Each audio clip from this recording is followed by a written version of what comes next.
System riding to the core. Yeah.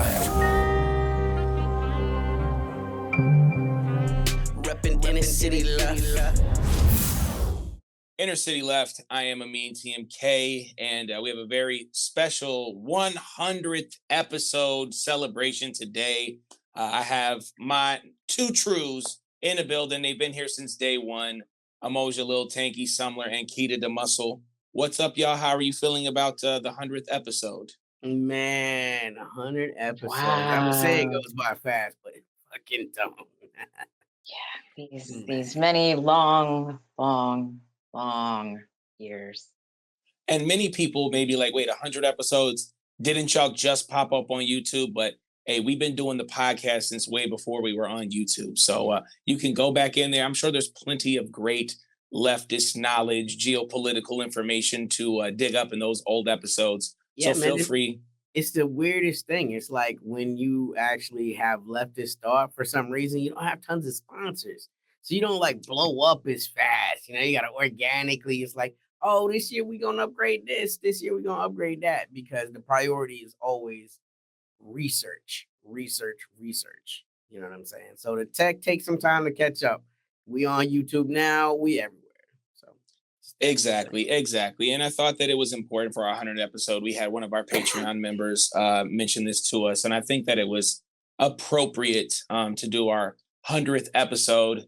And you see the title here: How Vote Blue, No Matter Who, Destroyed American Democracy. Not that necessarily there always was, but I think especially after this debate, which of course we didn't need. Like, we didn't need the debate. We did watch it just because we keep up to date with those things, but we personally didn't need that to be off the Joe Biden train. I just want to point our audience back to an episode we had almost 4 years ago saying we're not voting for Joe Biden. So you can think that after this 4 years, we're also not going to do that. We're going to talk about the Democratic Party. We're going to talk about how similar they are to the Republican Party. And I think at the end of this, we'll all come to the conclusion that all three of us have, and many of you may have, which is if you consider voting an important aspect of activism, voting third party is the only move to make. And I want to start first with immigration.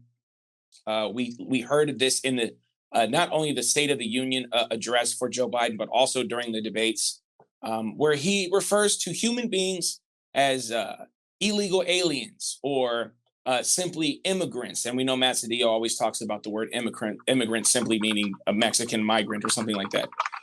So I just wanted to thank you, if you could mute your thing when you're typing. I was getting the crazy typing sound. Machine gun back there. Yeah, man.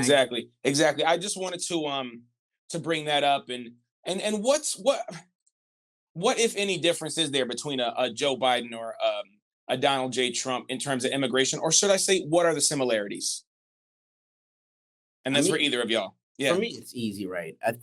We talk about Tammany. You can't really understand the Democratic Party without understanding Tammany Hall. So, you know what I'm saying? I don't want to do a full-fledged primer on it, but if you understand the matrix of like how Tammany Hall has picked the candidates, Tammany Hall has always been this thing that lived on exploiting immigrants, right? All the way back in the 1900s, they exploited the Irish, you know.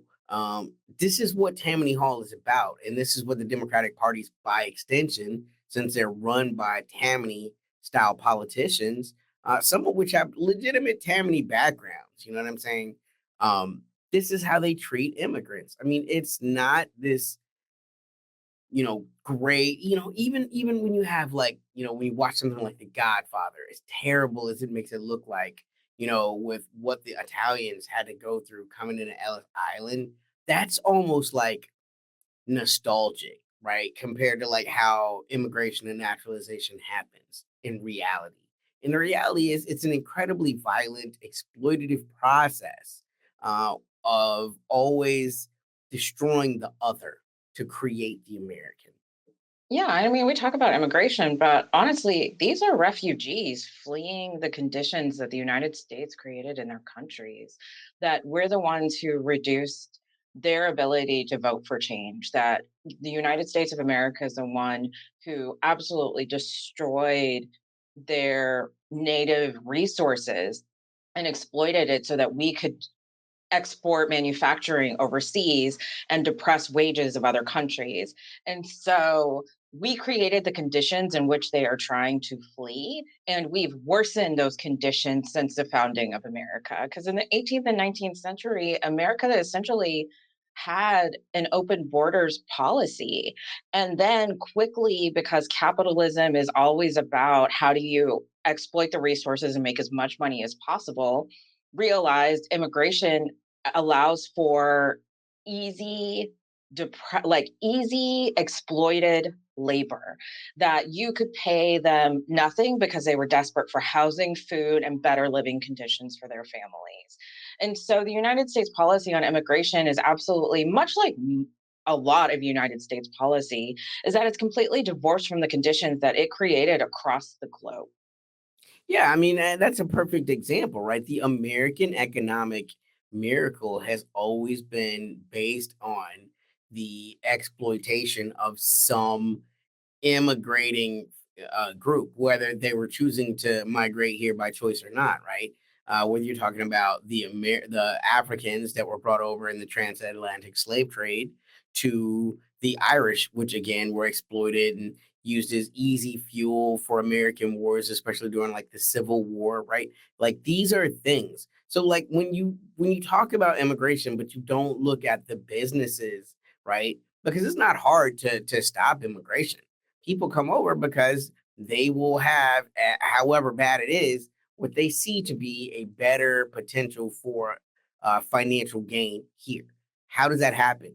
Corporations find these people and exploit them at the nature that they can. So it's always been something in the realm of human trafficking. So when you see Democrats act like they're against it, that's just not true. They're not. They're not against.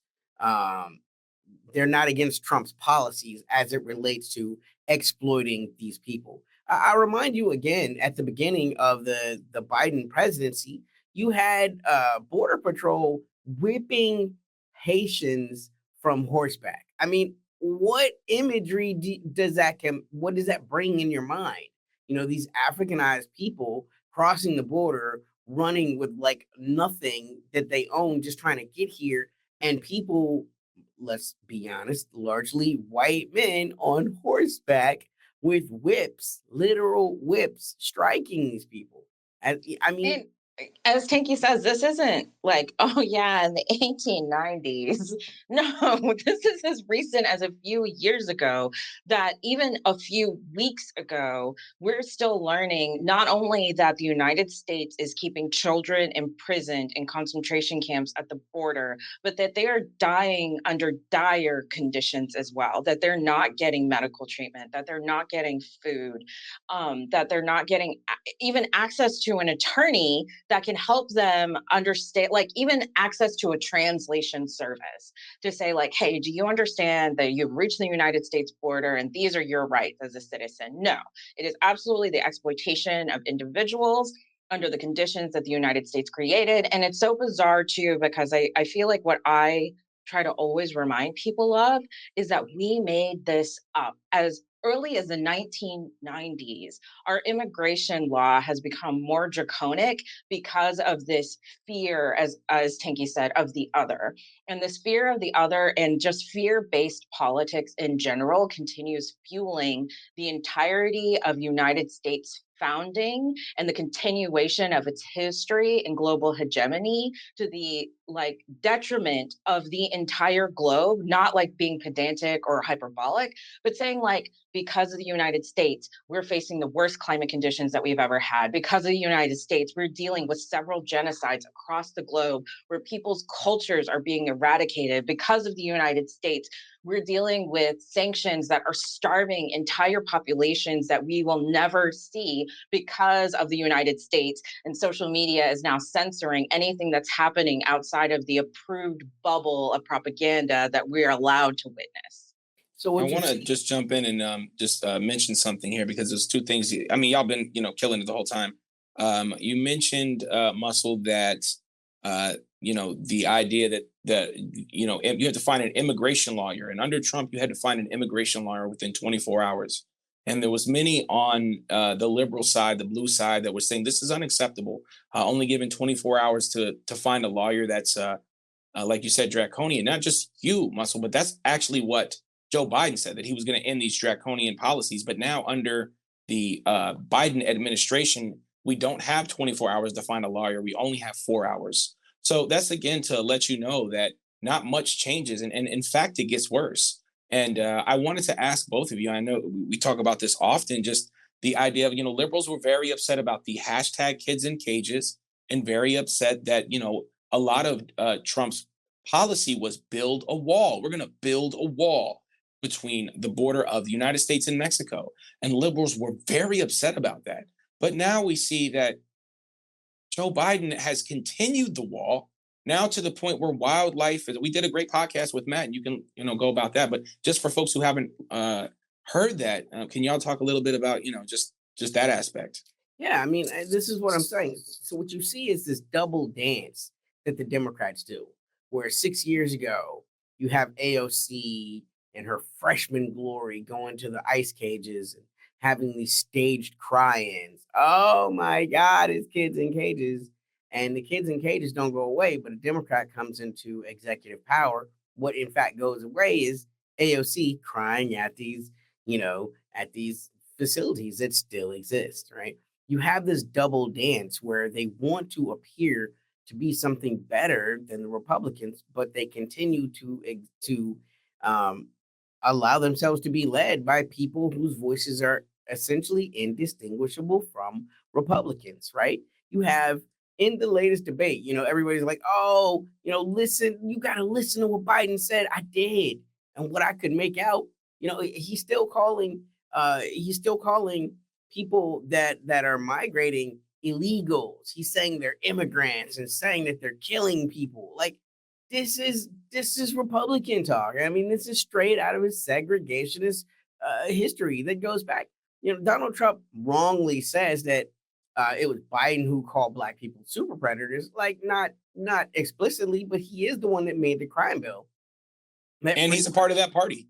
Absolutely. Did he ever come out and say, that's not the language of the Democratic Party to say that? No. Absolutely. So that's what you have, right? Whereas the Republicans then have the ease of message of being like, I want to all but in name keep it a American country, with white being the silent word, right?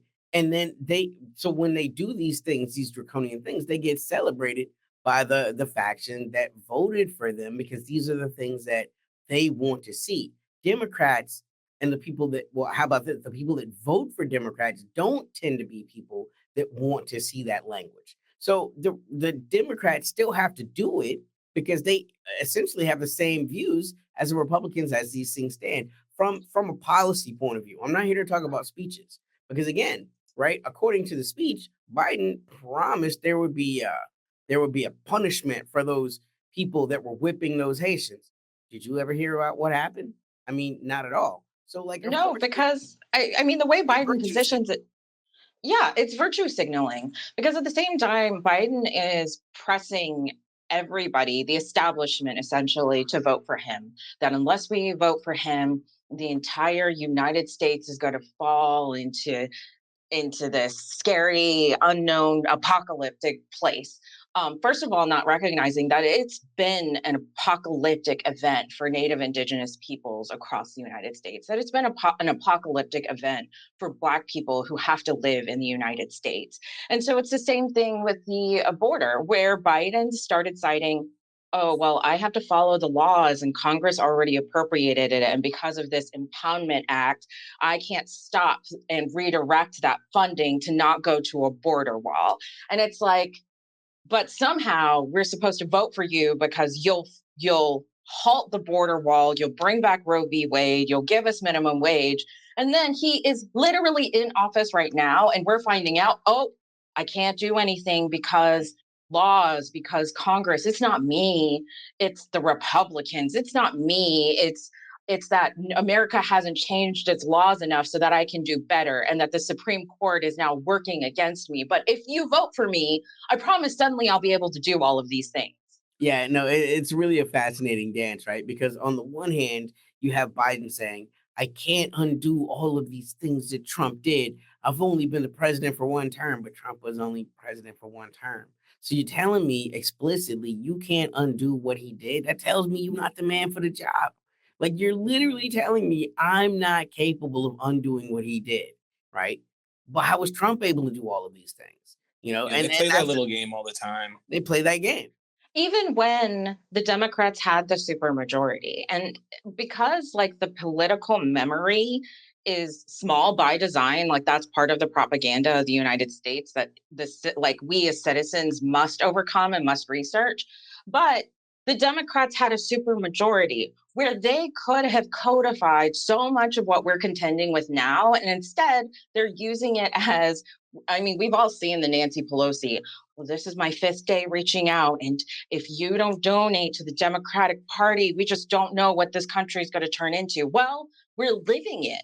Right now, we're living it. That the infrastructure of the United States across the board has been so reduced because we keep sending money overseas. And what people are also upset about, because like this is what Trump pointed out during the debate, is like, yeah, billions are going to Ukraine, to Israel, to bases, to military bases across the globe that honestly should not even be there. Why are we there? And yet, here in the United States, we can't get minimum wage raised. We can't eliminate inflation, even though it's actually just greed of capitalism and corporations.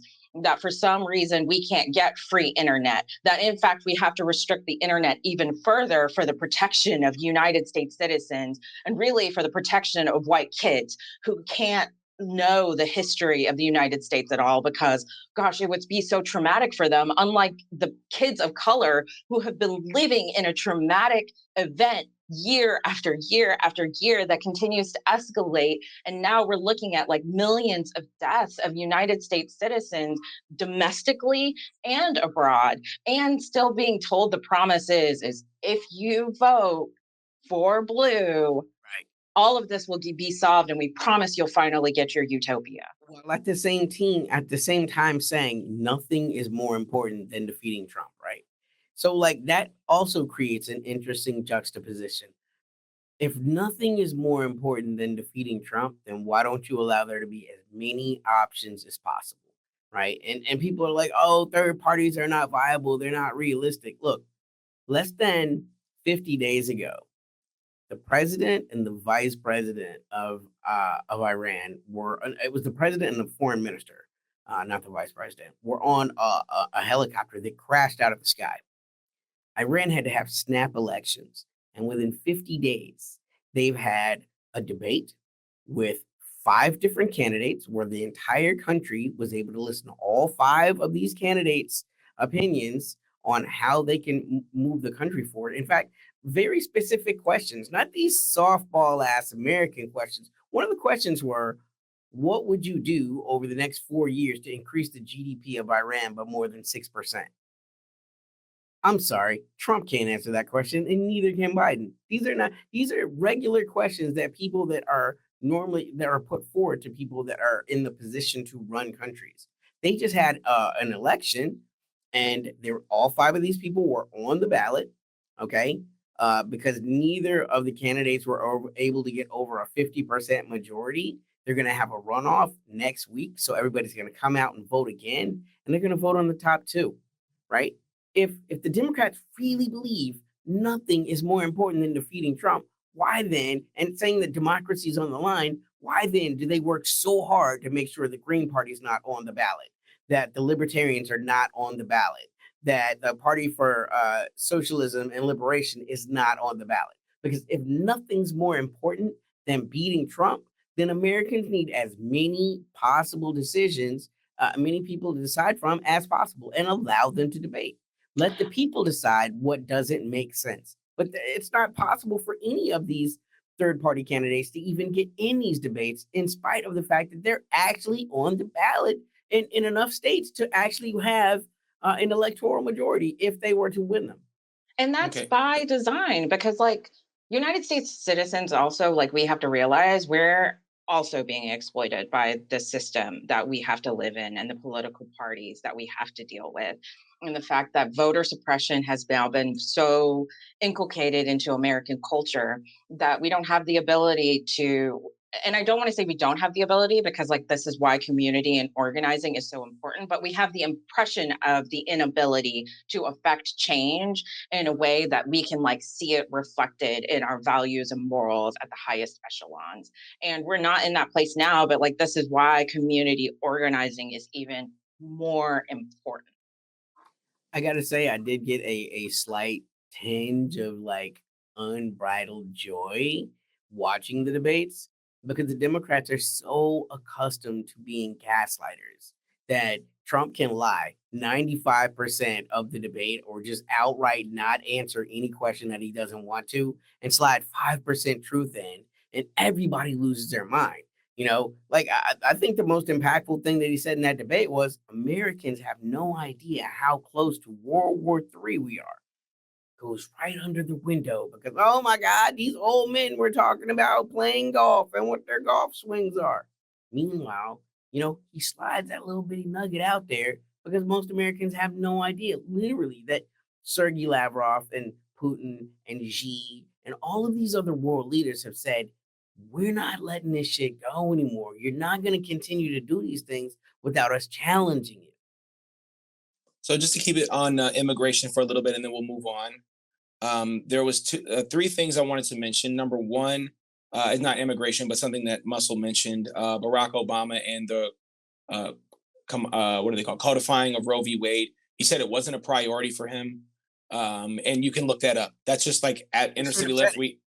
He straight up said it. Yeah, he straight up said it. You can go get a receipt, just like you can watch him go fake drink the water in Flint. And remember Trump saying, "When I was the president, we had H2O." Like, and again, it's one of those. Yeah, again, it's just Anyway, to move, to keep it moving because that debate was just a garbage fire. The second thing was Dr. Jill Stein speaking of third parties, and there are many of them that are better than the Democrats and Republicans, maybe all of them. She said this after the debate. Joe Biden is still separating families.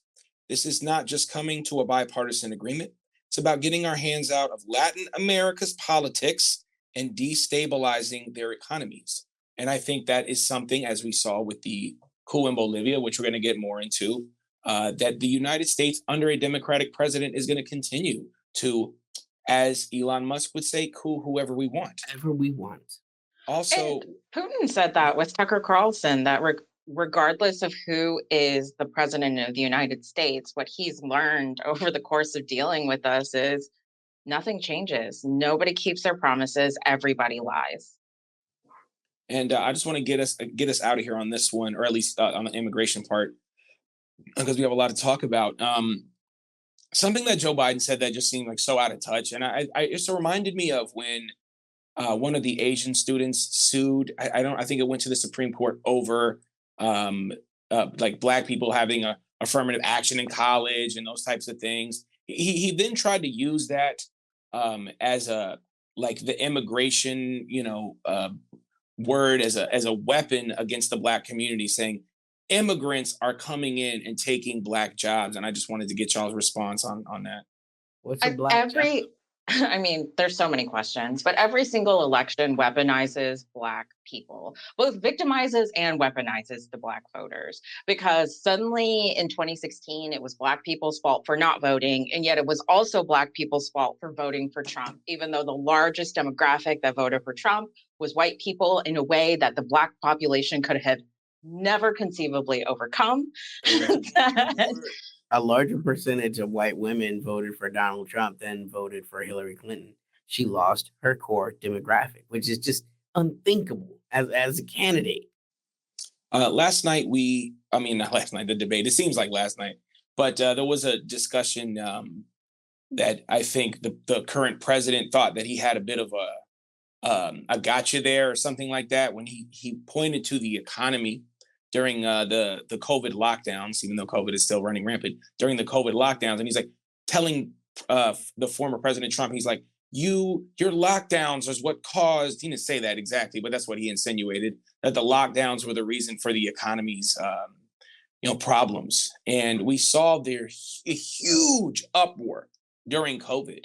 During COVID, I mean, COVID exists, but during those Trump COVID years of people always masking up and socially distancing. And it seems like when President Biden came in and the vaccines came in, there was sort of this erosion of those ideas.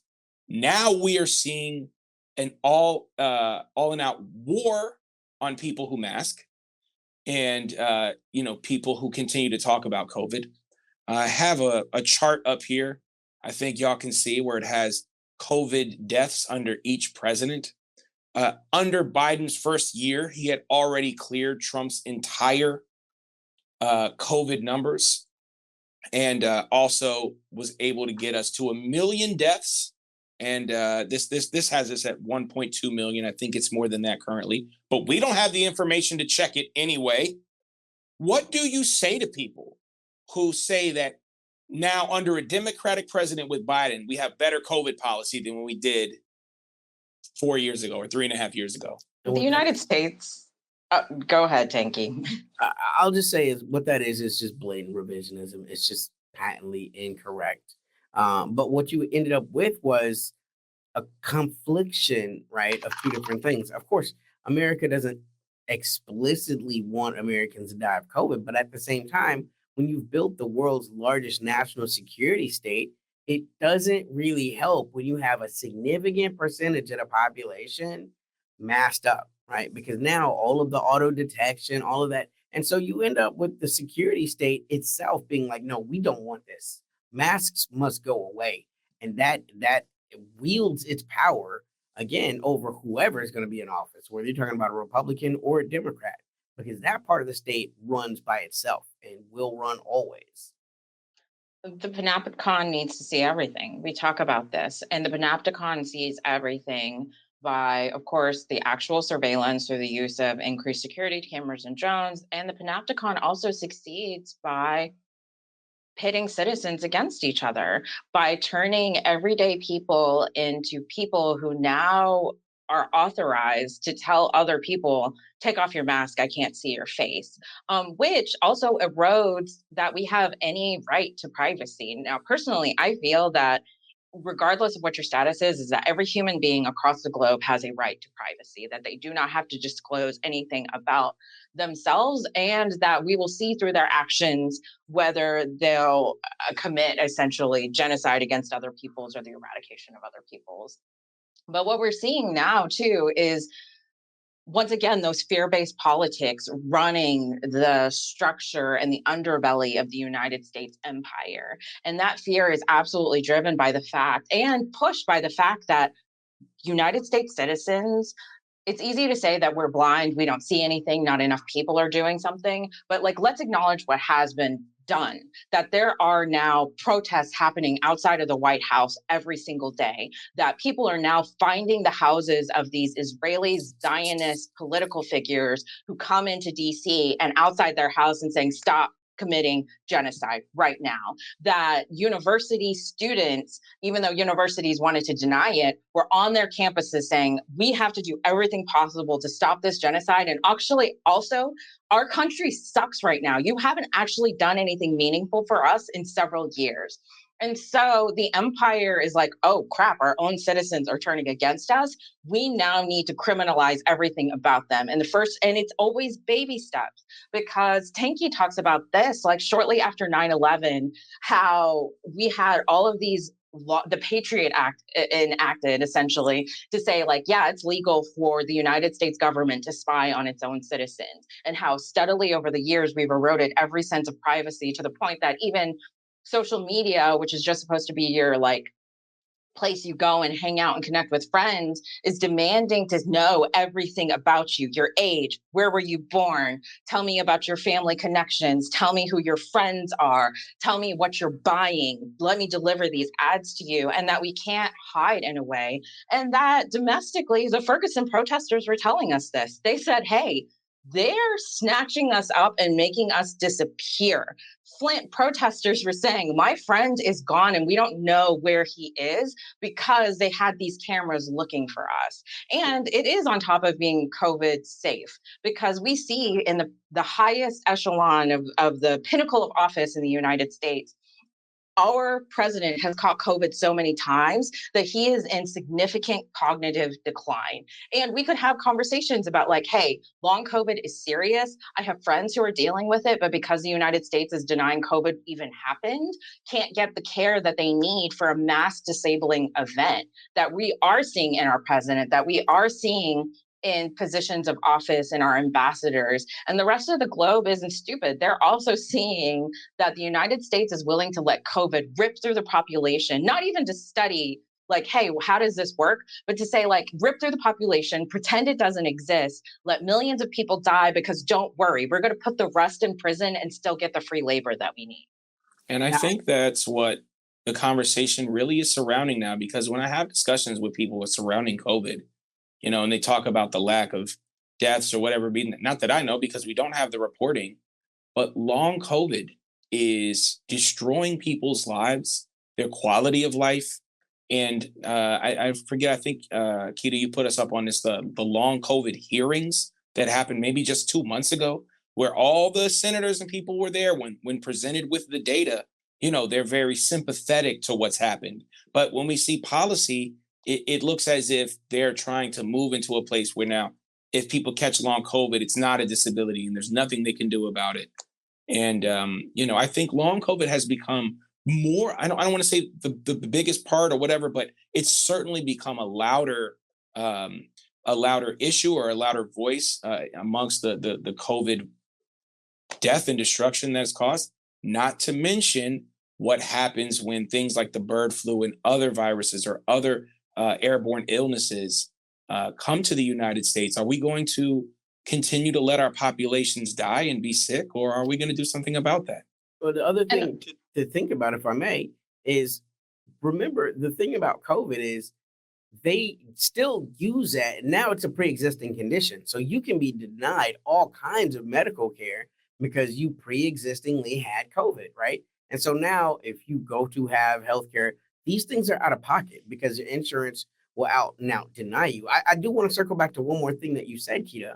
Um, 9/11, all that did was it normalized the national security state.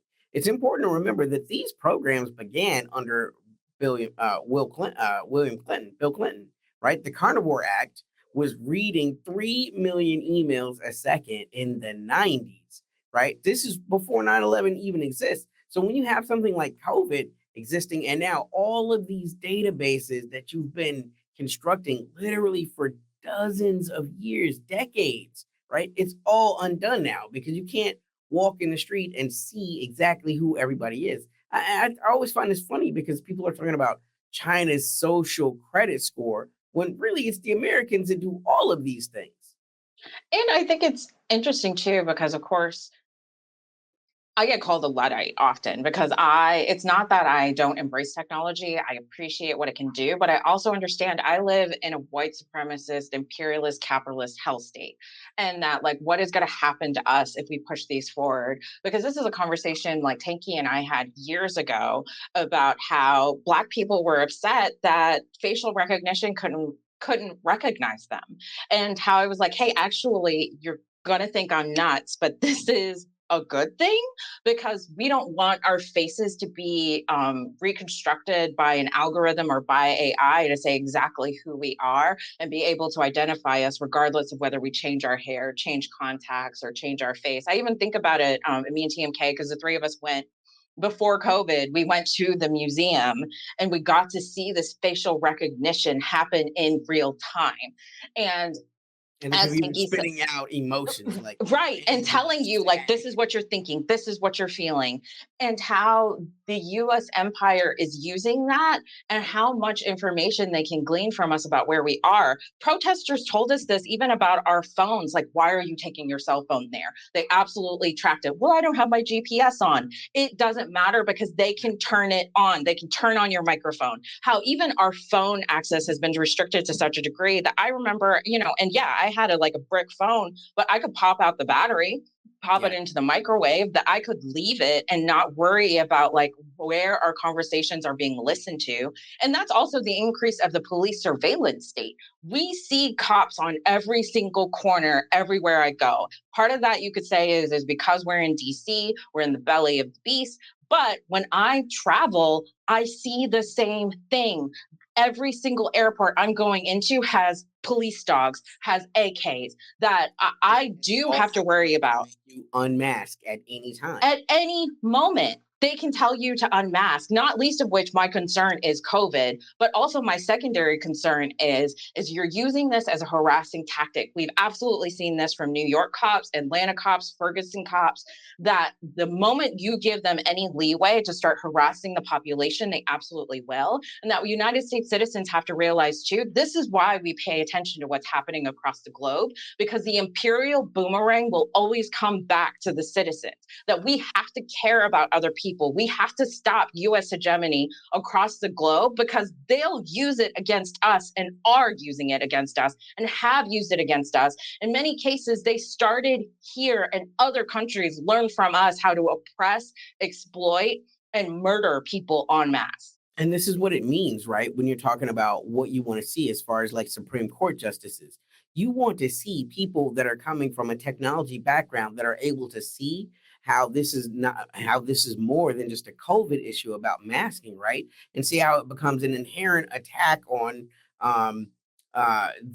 what is it, the self-incrimination bill of right? Because again, when you have these AIs that if you're unmasked and the computers are running analytics on you, right? All of these things they're literally using your face to incriminate you off the rip. And this is a bigger constitutional issue than even just the health aspects of it. Since you have a right to not incriminate yourself, right? This from a contemporary progressive point of view has to be taken to the next logical step, right? A right to privacy, wanting to see, those kind of questions asked about someone that's going to be on the Supreme Court. What are your views on privacy? What are your views on a person's ability, right? And have that be codified when they're having these hearings. But instead, you get someone like Biden who's straight up saying, I don't have a problem with any of these Supreme Court justices that are going through, but then at the same time, doing the classic Democrat move of crying wolf that, oh no, we lost Roe v. Wade. But everything in this person's jurisprudence had always shown these are what their views were on it, but you didn't have a problem with it. You're not willing to extend the amount of justices to be on the court. You're not willing to impeach any of the members that are on the court, many of which have lots of things that would be quite impeachable. Right. Or change the system significantly enough. Like, why, since the Supreme Court is determining my life and my well being, how is that not a position I can vote for? And we can say, oh, because historically we made it up. We made up ICE, we made up the Patriot Act, we made up Citizens United. We can make up new shit that actually like helps us traverse into a better future. And yet at every point, I always have to hear, well, now is just not the right time. Oh, this isn't good. But if you vote blue, we'll get there eventually. And it's not even eventually, it's I'm seeing things get worse and we are in full blown fascism, which is going to happen when too much change happens. Because, like, yeah, now the people in power want to stay in power at any cost and they know we can upend them. And I wanna just keep it going here because, like you said, I mean, we're moving into a world. I mean, there's so many things to discuss, but one of the things I definitely want to get to is during the debates, Donnie J, and none of us here are fans of Donald Trump for sure, and we would never advocate him in any way. And he's actually a terrible human being and an idiot. But because he's up there with Joe Biden, it seems as if he's competent in some way. So we know that we discuss this, me and Tanky, basically every day. And we talk about it often on this channel.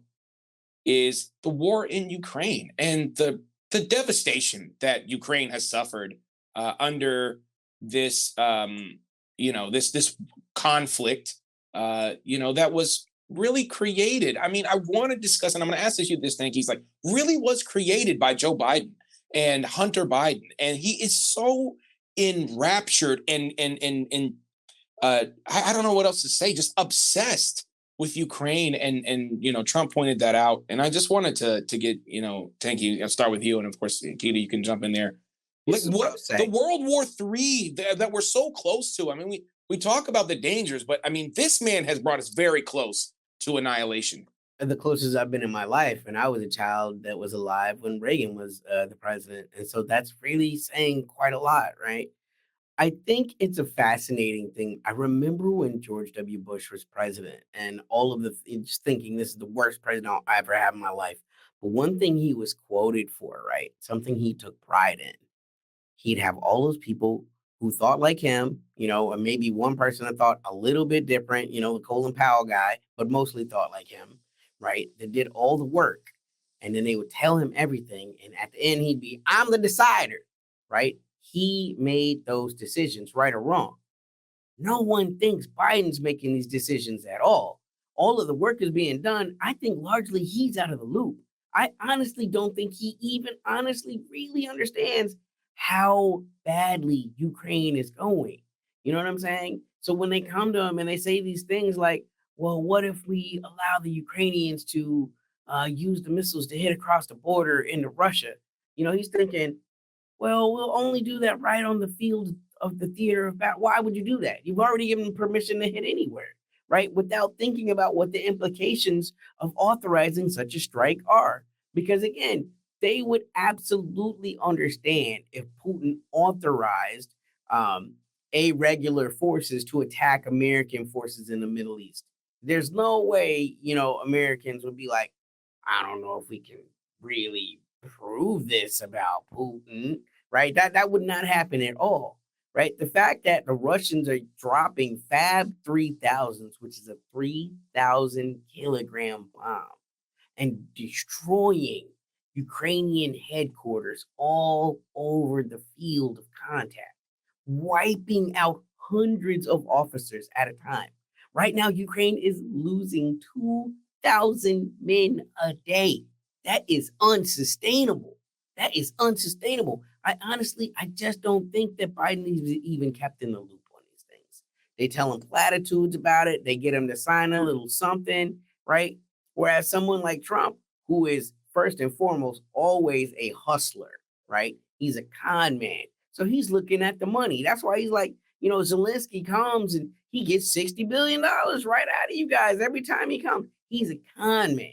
When he was the president, he's conning NATO. You guys are not buying enough American materials. I feel like we might have to pull back if y'all can't commit to giving more money to these American manufacturers, right? So he's watching now these guys get this stuff essentially for free with no ability to pay for it. And whether or not we believe he believes these things, we know he has to appeal to the fiscal conservatives. So it's easy to say that. But honestly, it's something that I think really sticks in the craw of most Americans. When you're telling me we cannot get student loan forgiveness because it all has to go to Ukraine. We cannot get $15 an hour because it all has to go to Ukraine. I don't think you have to be a Trump fan at all to have that one line resonate with you. And you hate Biden even more for it because you have to hear it coming out of the mouth of Trump. And meanwhile, like Trump isn't going to keep any of his promises either. He's just as corrupt. And we don't know. We talk about puppet governments, which we installed across the globe. And now we have to deal with the consequences of that here. And the fact that, like, this is why we look at people's actions, that I don't care about who is a Democrat or Republican. I want to look at their policy. What policies and like what measurements will they push forward to help the American people or to improve conditions across the globe? And at every single turn, we see that doesn't happen, that Zelensky and his administration, which is not even legitimate right now because, oh no, they can't hold elections. Meanwhile, across the globe, other countries are able to hold elections, and United States citizens should look at that here. You didn't vote for Biden as a presidential candidate. They eliminated primaries, and yet Republicans are looking at saying like, well, we did vote for Trump as our candidate. And He's a what great like test. citizens would put forth. But yeah, like the United States created the conditions for Zelensky's corruption. That we know he has, for a fact, stolen billions of dollars. That a lot of the weapons that we sent to Ukraine are ending up on the black market everywhere. We can't account for those weapons anymore. And so, how irresponsible is it for this administration, even if like Biden says it's out of his hands, Congress voted for it, blah, blah, blah, it absolutely is in his hands, to say that, yeah, we know billions are done in corruption, that we know half of our weapons, we don't know what happened to them, but we're going to give you more money because this time you're going to be responsible. We believe in you. It really is the ironic stupidity of corruption, right? Ukraine, more than Russia or the United States, is having an existential conflict over who they want to be and what their future is going to look like. Their future is on the line and they're losing. And yet you got time to sell these weapons that really might have been able to help at one time. I mean, that's the mind-boggling stupidity of corruption. I want to bring this up too, because obviously it's huge, the biggest story in the world, the war in Gaza right now. And I didn't even bring it up on this show just because I don't think there's any confusion out there for anyone who pays attention to this that sees any difference between Biden and Trump on this. They really didn't. I mean, it was just both of them trying to say we love Israel more on the debate. But I also wanted to just mention too that both of these guys tried a coup in Bolivia. I mentioned that a little bit earlier. We talked about the destabilization in Haiti. I don't know why a former CIA member was indicted in the murder or the assassination of the Haitian president. We see Egypt had to go through 3 presidents until we found one that we liked. And, we see this all over. I mean, Ukraine is a perfect example of the United Undone coup. States.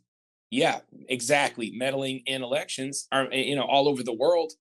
And I think it's just important to remind ourselves, and not y'all, but I think the people who are watching, or just in general, that the United States the United States is still kind of basically run by the quote unquote deep state, which I don't know, what the ins and outs of that are, There's but no way you can yeah. have a question about that anymore. Looking at the incompetence of Trump and looking at the incompetence of Biden, and yet the state moves on without a step.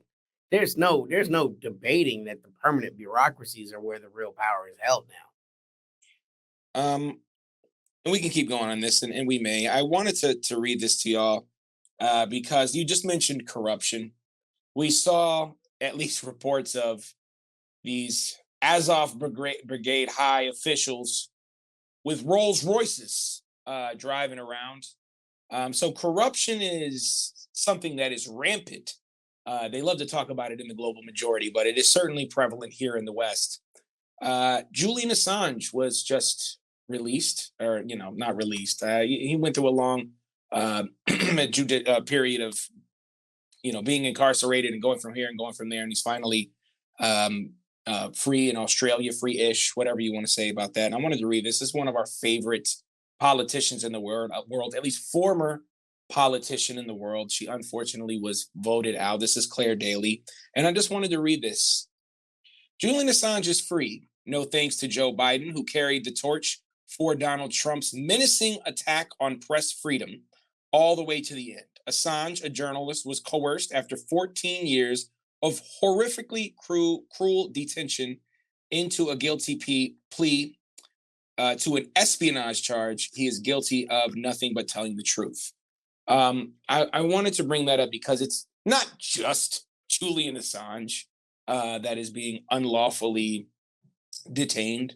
And it is not only Julian Assange that's news and the discussion is being erased. And we see this, and I saw this yesterday too, because the debate brought up obviously a lot of memes and quotes from Joe Biden, and the most basic, simple things are flagged as misinformation or not full context. We see this on our Instagram at Inner City Left all the time. They're always trying to get us to take things down, but specifically now. Like, once you debate me, with Joe why don't you Biden. debate me on whether or not this is true? Because I don't think you should be the one to get to determine whether or not, what's your resume? on whether or not this is true or what the context of something is, as if there's only one context. To your point, I think about what was it, Memorial Day, where he's like off in space, and they're like, well, you don't have the context. He was going to speech to a soldier, and it's like, but all of these world leaders, of which he is one in the G7, were trying to take a photo. If you don't think that's a problem, like there's a time to talk to the soldiers, and not when like all the European world leaders are trying to get this little photo op. What are we even arguing? Right. Well, I mean, he's wandering off constantly, and we're going. and then we He see him in the wandered off debate, to and do it's like, something else. oh How do you my know? God, we got to get him out of here. I need yeah. Remember you told me. I think you told me this, Tanky. We were discussing this. I don't know if you were if you heard this too, Keita, but basically saying NBC News was saying that the Biden team is going to go back with his family, discuss sort of the next steps in this election process, and it was flagged for misinformation. It's like, well, he's going to meet with his family, but it doesn't mean he's going to talk about the election and all this other stuff, And it's like, why are you so sensitive about such a Right. what feels like a pretty Threatening our inert account for telling something that's quite obviously the truth. I think about how many leftists had their accounts revoked by calling Biden a daughter. But like, also, this is how propaganda works. Nobody in the world is immune to propaganda. If we were, it would never work. We would be able to say, no, that's inaccurate to the historical record. No, here's the archives. But we now live in a society where, especially with the prevalence of AI, this information can absolutely be delivered in a way that sounds true, right? Because the whole purpose of it, to flag our content or to flag anybody who questions the empire, is to put into question in like the layperson's mind, I don't know what's true and I'm too tired to do the research. I feel like each one of us has heard that from people that we love who are just like, I'm too tired to keep up with this, because it is work. It's intensive amounts of work to say, like, yes, the empire constantly lies every single hour, if possible. And yet we have to stay on top of this research. We have to keep the historical records of what is happening right now, because in real time, we're also watching them rewrite it.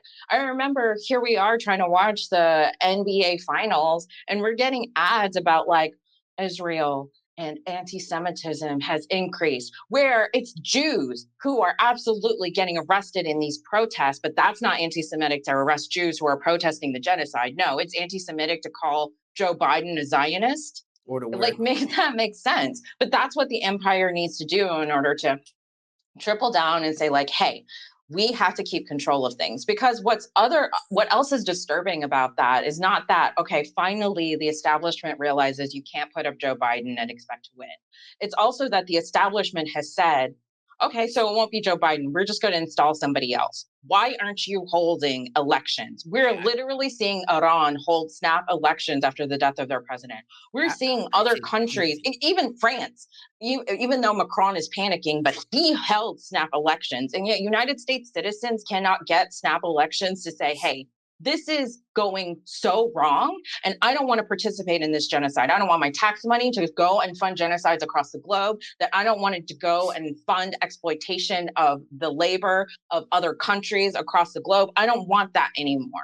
And yet at every turn, we're told voting is the only power that you have, even while it's been increasingly limited. Because the other thing about like the Supreme Court now criminalizing homelessness is can you vote without having an address to prove that you're a United States citizen? You can't even get a real ID, which is a requirement now, to say without like 18 documents proving where you live so that they can find you at any moment. And not even accounting for the fact that prison populations in many states are still considered voting eligible populations, and yet are we giving them ballots? They won't even mail ballots to us right now. During COVID, they didn't want to do it because they were afraid of how it would shape the political memory and the political will of the people of the United States. And so this is why we have to pay attention to what's happening across the globe, because like we need to learn right now so that we're ready to protect our communities, because I hate saying it, but it is getting worse and it's going to get worse before it gets better. And like, this is why we need each other in community to do what we can in addition to voting. Voting cannot be like the end all be all of your identity. I appreciate the honesty of the Democrats for once just saying, we don't care who you want it to be. We're going to pick one of us. You know what I'm saying? Because they have these primaries all the time, and the people have one person in mind, and the Democrats, with their super delegates, have someone else in mind, right? This just cuts through all the fakeness, and they just go to who we want. And I'm hearing some really interesting, terrible choices early on. I'm hearing Hillary Clinton's name brought up. I'm hearing Michelle Obama's name brought up. I'm hearing Gavin Newsom's name brought up, right? Very little am I even hearing Kamala's name brought up, which is actually kind of hilarious considering this is the vice president that ostensibly has been read into all of these things and would be the best person in line to continue this foreign agenda and national agenda. But again, in true Democrat form, I think they are behind the scenes working on who they want to, let's be honest, select to move forward. And realistically, I don't think it's even going to be a name that any one of us are expecting yet. It's going to be some person that has ties and the right promises, and that's the person that's going to get put up, regardless as to whatever their mass appeal is. And the fact is, they just don't have enough time to sell this new person to the American public. But also, what does it matter? Because I, even shortly after the debates, I was already seeing people say, vote blue no matter who, because Trump and fear based politics. It's not going to work And again. aren't you scared? Aren't you terrified? And of course, we can always be more scared, but we have to start envisioning a better future. Like, we need that imagination and that hope and those connections in order to do it. Because as Tanky said, whomever they put up, it's irrelevant because the empire is going to continue moving forward. And the empire right now is committing multiple genocides. There's a lot to talk about. I did want to get to this last point and then we can wrap up and things like that. You mentioned this a little earlier, Kita, and we see this all the time. The police state that we live in here in Washington, D.C. Every hood in America experiences this, not just the hood, but many places, rural areas. The United States, like law enforcement, is responsible for more and more deaths every single year. We did a podcast a few years ago called "Police Deaths Are Vastly Underreported." So not only do we see it going up every year, we see more and more deaths trying to be removed as by the police. We saw, I believe, in Jackson, Mississippi, several 200 bodies found behind one of the police buildings. We saw Joe Biden famously in his State of the Union address say, we don't defund the police. Remember, this is what basically everybody on the left was asking for when we came on. There was conversation that Minneapolis was getting rid of their police force, and none of this really came to fruition. And we have the the Democratic, lesser of two evil, whatever they say, whatever people use to get them to vote for Democrats. He as you were alluding to, Tanky, fund them. Because of course we don't really know what we meant to say. Yeah. But and then this is the same State of the Union address where he's mentioning illegals killing people, agreeing with Marjorie Taylor Greene or whatever. And we discussed this. I just wanted to ask, again, there seemed to be a lot of protests surrounding the law enforcement during Trump's presidency, but I haven't seen those same protests against law enforcement and the death of Black people and Black men and indigenous and brown people and really people of all kinds. White people are killed by the police too. And we haven't seen that. And I just wonder why in a Democratic presidency, there's less emphasis on defund the police or police accountability. Because it's fear-based politics. Once you rely on making people afraid, then you have to position who is going to be your savior. And right now it's in the United States American political kind of like thinking, the police are the people who are supposed to help you. Now, of course, it's also this is the problem, like why we're saying what intersectional actually means, and it's not about identity politics, right? That when Black and Native peoples were telling you that the police are not our friends, have never been our friends, that they were the ones who were dragging our ancestors back to be enslaved, that they were dragging our ancestors across the trail of tears. And white liberals were like, oh, but that's a problem we have to worry about later. That at the end of the day, like we do have to deal with the fact that the police have been empowered.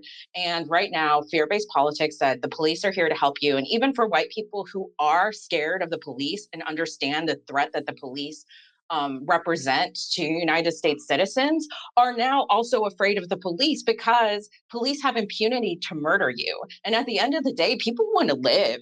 They don't want to get murdered or harassed by the police, and they're willing to concede, yeah, a certain amount of US citizens are going to constantly live under fear and threat of being brutalized and murdered by the police, but as long as it's not me, I'll be fine. And like this is the political landscape that we live in, plus the fact that the police actually has a very strong union. One of the few unions that are as that have as many years and is as entrenched in the empire as it needs to continue brutalizing American citizens. And it's also that this push, like a lot of folks don't want to hear it, but police have guns. How many American citizens have guns? Like you're approaching, I even said it in the airport. I have to walk up to a station where a man has an AK-47. What the fuck am I going to tell him about like anything? I don't have a gun at the airport because I can barely take a water bottle into the airport.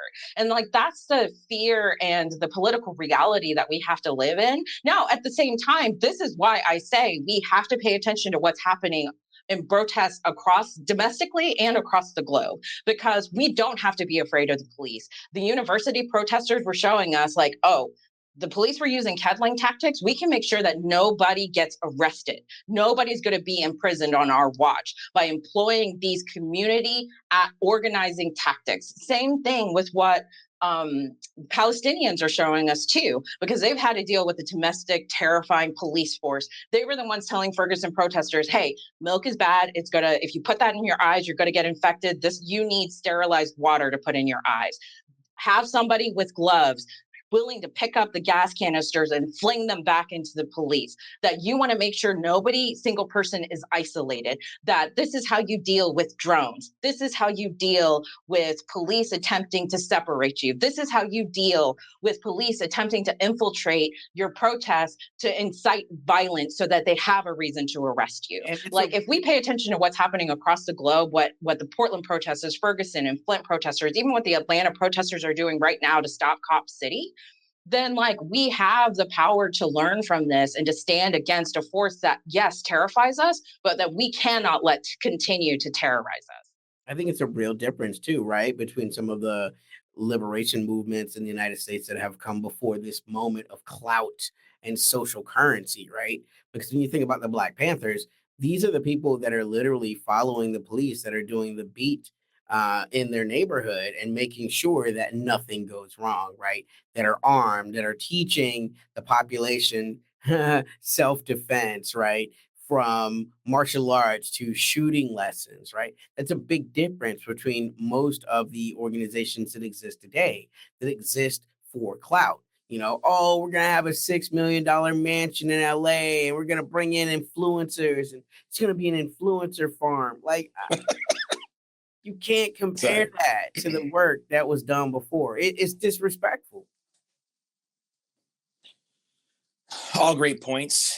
It was a couple things we couldn't get to, but you know, whatever. We were never going to probably get to all of it. I wanted to use this last time, and you all both have been doing this the entire time. Great points. Again, I'm so appreciative that I have, guests that are this talented, people who work with me who are this informed and do the research and do the work and are so compassionate about human beings. I wanted this to sort of be like your final. What do they say at the end of a trial where you have to give kind of the final statement? What is that called again? Do y'all remember? Closing arguments. Closing arguments. I wanted to just give you some time to give some closing arguments about why it's so important to vote for third party and people who are still on the fence. Why it's important to go ahead and make that move and vote for one of these third party candidates. I mean, people try to. Here's the thing, right? There was a poet who I would consider myself to be good friends with, and he saw himself as a progressive person, and he was going to be very, very pro Bernie, right? This was back in 2020, and I'm like, yo, the Democrats are not going to let this man have it. Never mind the fact that he's not the progressive that you think he is. Even based on the statements that he said, they're never going to let him have it.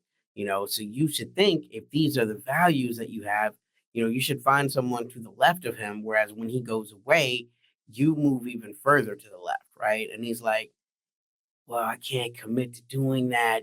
Defeating Trump is the most important thing. And I'm like, to myself, I'm like, already the politics of the person that's going to end up opposing Trump, his foreign policy, his domestic agenda as it relates to especially alternative Americans, Black, queer, immigrants, it's not going to be in any noticeable way different. And he even says that. Like Biden said, I am not here to change anything in any kind of fundamental way, right? And so what ends up happening is these guys get pushed further to the right. Now, when you talk to them, it's like, well, they're more upset that again there is a little bit of a little bit of mental degeneration as far as their presidential option goes than the fact that this person is committed to genocide. That's how far to the right they've been. Whereas if you're voting based upon what you believe in, whether or not the person gets in is irrelevant because it's not a popularity contest. You're demonstrating what you believe in. And the last thing I would say is even though there's not much that changes in a bourgeois um, republic as it relates to voting. What is important is always having your voice be known. And at the very least, when you vote, you make it that much easier to make yourself available to juries, which is a place where the average American really can make some change in day to day life. And for me, because I don't even want to start with voting in some ways, because I feel like United States citizens feel so disenfranchised and so helpless right now that they've turned voting into their entire identity, that somehow voting inherently makes them a good person. And the fact is it doesn't. That we voted for the people who are in power right now, and they're committing a genocide in multiple countries. That we can't vote our way out of that. And so what I will say is that it's important to do the research. I know it's hard. I know people are tired. People have all the excuses that they want and have already made all of the excuses that they want to say why they're voting the way that they are in order to, in their mind, stay a good person. But it's meant to be hard. Voting is a responsibility that United States citizens have to take more seriously. And we do that by doing the research, researching candidates, their voting history, their policy development, and voting is not the only means that we affect change. We still have to organize with our communities, that we still need to make these connections with our neighbors to be like, hey, what do you need? I know groceries are hard. Like, hey, here's some extra that I have. I started a community garden. Or like, hey, kids, I see the police harassing you on the metro. And even though I'm scared that man has a gun, I'm not going to let him harass you. There's no way I'm letting that happen. And so voting is not our only means of affecting change. And we really have to see like what can we do within our communities? Think small. Yeah, the presidential election feels too huge, too powerless. But as Tinky said, it can start with your city council. Who is there developing some of the local municipality laws that you're dealing with? How are you supporting the homeless populations in your community? Do you even know how many people are homeless in your city right now? And what can you do to help them? Even if it starts with like, hey, I know the Supreme Court said this, but I absolutely do not want to see a law in the books on my city that you are going to criminalize and arrest homeless people because there aren't enough shelters in this city. That I want more affordable housing, that I want minimum wage to be raised in my cities, and start there because that is significant, but that we can't see only one means of fighting the empire, that we need every single means available to us. And we have to learn more and we have to keep doing our research in order to envision and create the better future that we want to see.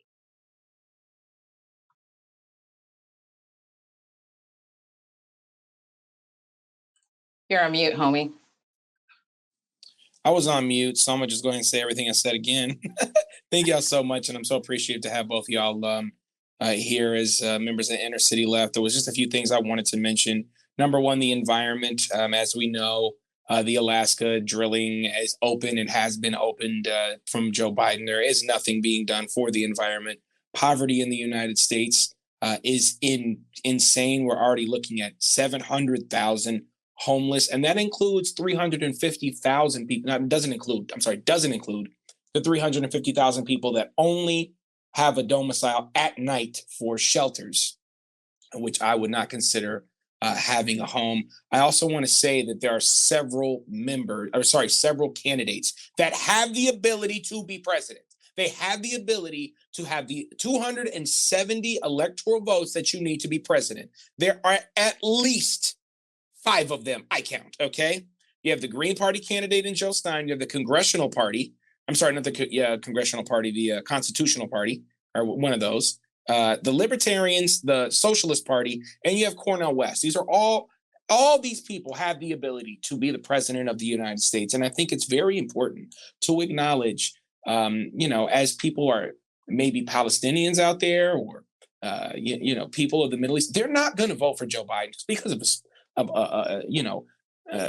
it goes against your principles as a human being. And I think it's time to think of building a coalition of third parties, and at least we can start to challenge in some of these debates. There is a debate going on next week, I believe, with 3 of those people that I just mentioned, the Green Party, the Libertarian Party, and the Congressional Party. They're going to be doing a debate, so check that out.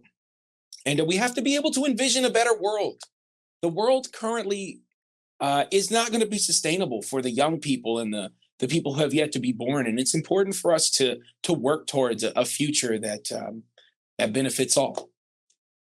We are on, check out the shirts. You already know what it is. Inner City Left on Patreon. We some broke leftists. So if you have the means, hit us up. If not, subscribe to the channel. We are on podcasts too. So you can hit us up on Spotify or Apple Podcasts.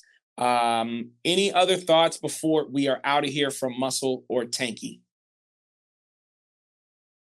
Nothing much. I'm going to say peace in the Middle East. Much love, and we out. System riding to the core. Yeah. Reppin' Inner City Left.